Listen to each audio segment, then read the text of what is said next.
Good morning, everybody. As you can see outside, it's a big snowstorm, which we are ready for. Let me tell you what it means to you.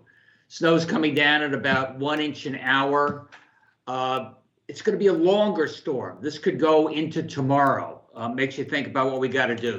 Southeast Connecticut, probably a little less snow, 8 to 12 inches, but perhaps a little wetter, a little heavier. If winds come up to 50 miles an hour, there you've got the risk of some electrical outages. We got to watch that carefully. Central Connecticut, I think we're thinking about probably up to 18 inches. In Western Connecticut, all the way down to Danbury, a lot more snow, 24 inches, but probably a lighter, drier snow. So hopefully less risk of outages. What should we be doing? Joe Giletti, Commissioner of Transportation, says a lot of people were on the roads this morning. And I would tell you, head home. You know, our schools are closed. Most of the offices, I believe, are closed. Certainly our state government offices are closed. While all the roads are open now, let's see what happens going forward. I would head home. I'd head home now.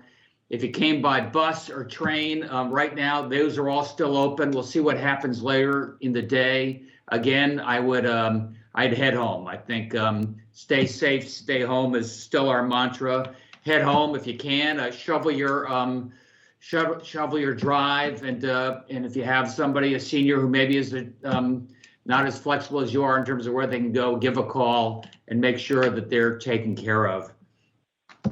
You know, stay off the roads once you get home. There's a bit of a whiteout there. It could get a lot more dangerous. Joe Giletti is working with our neighboring states. The big tandem trucks are being asked to stay off the roads on a regional basis.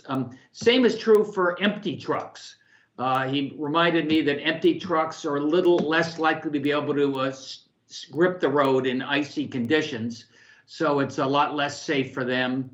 One thing we are doing is keeping our vaccination trucks going. So the vaccines will be delivered this afternoon and into tomorrow.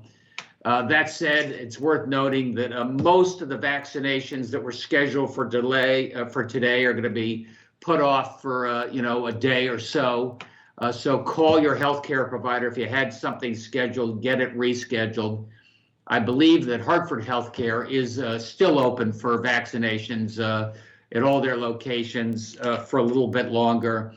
In case you were wondering, like the Pfizer vaccines have to be kept at very, very cold temperature. There are thermometers on the refrigeration units. If the power goes off, if there's a change in the temperature of the vaccinations, we get an alert. We have standby power for most of those locations. And the vaccines stay for 8 to 10 days. So we're going to be able to get everybody vaccinated, but just at a little slower pace.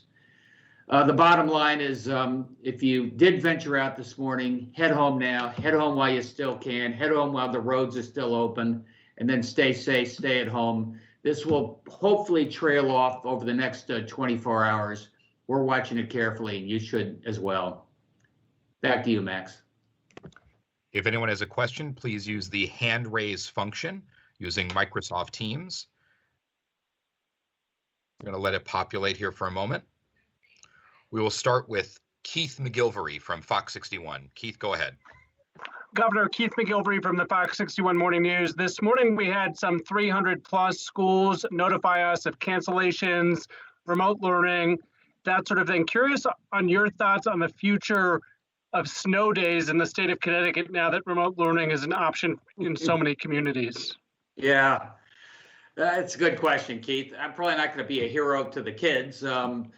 This is a snow day. Tomorrow could be a snow day. I'd like to think there's still some virtual learning going on with a little bit of time for sledding along the way. We'll go next to Matt Dwyer, Matt Dwyer with Connecticut Public Media. Sorry about that, Matt. That's okay. Thanks, Max. Do you have any word as to how many vaccination clinics are closed because of the storm today, or what might happen to any extra doses if lots of people can't get to appointments today? Yeah, Deirdre says that except for Hartford Health, which is the Civic Center and a number of other locations, all the rest, including all those managed by federally qualified health centers, Yale, New Haven, are closed. Closed for today, hopefully open tomorrow. We'll give more guidance on that at the 4 o'clock briefing. Remember a couple of things. The vaccines kept refrigerated are good for 8-10 days, so that's not a problem. And if this is 3 or 4 weeks since your first vaccination, if it gets put off a few days, don't worry, it'll still stay very effective. John Craven, News 12 Connecticut. Hi, Governor. Just one follow-up question about that. Do we know roughly how many vaccine appointments have had to be rescheduled? I'll get that for you this afternoon, but it's a lot.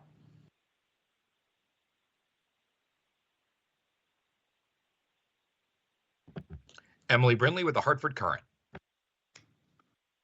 Hey, Governor, the similar follow-up question. So just to, I guess, clarify here, for the doses that aren't going to be used today and tomorrow because those clinics are closed, will those be able to just be used later in the week, or is there some risk of there being unused doses that have to be used more rapidly?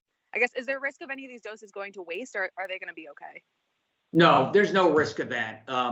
These doses can be used if properly refrigerated today, tomorrow, end of this week, and beyond. As you heard, we're following the refrigeration very carefully in case there are any type of outages. Make sure we have the standby power as needed. And if there is any site that loses power and can't keep those vaccines refrigerated or frozen, is there some kind of plan for what to do with those in the course of the next few hours after they lose power? Is there some group of people standing by to get vaccinated? If they lose power, we know exactly where the standby power is. The overwhelming majority have standby power. So even if Eversource or UI loses it, there are very few outages, by the way, at this point, very few. We know where the standby is and we know how to redirect as necessary. I'm not worried about that right now. Any sense of how many sites don't have some kind of standby power? Remember, it's the hospitals, federally qualified health centers. The overwhelming majority have standby power. Okay, thank you. Pat Eaton Robb with the Associated Press. Hi, Governor. Has the storm affected the supply chain at all for the vaccine? Are there going to be any delays getting vaccine up to Connecticut because of this storm? Deirdre says no. Right now, everything is on schedule. Unfortunately, a lot of it is scheduled for later today, so we'll have to see what the storm is. But right now, everything is on schedule. And can you talk about Eversource and UI? Are you confident that they have the response in place if necessary in case there are major outages during this storm? A lot more confident than I was last time. Thank you. That appears to be all the questions. Thank you very. Oh, wait, one more. Matt Dwyer snuck one in there. Matt, go ahead. Thank you, Max. If I could take another bite of the apple here, do you have any information about whether there are any vaccine deliveries being made to hospitals today with the storm? And if so, if there are any sort of special vehicles or special precautions being used to ensure that it gets through in the storm? Matt, all I can tell you is Deirdre is tracking these. We know exactly where the vaccines are supposed to be headed from Operation Warp Speed. They are in special trucks, and they're all right now on schedule. If anything changes, I'll let you know at 4. Thank you very much, everyone, for this storm briefing. The governor will be on again at 4 p.m. for a statewide COVID press conference. Governor, any final words? Close it out. Stay safe, stay home. Thanks, everybody.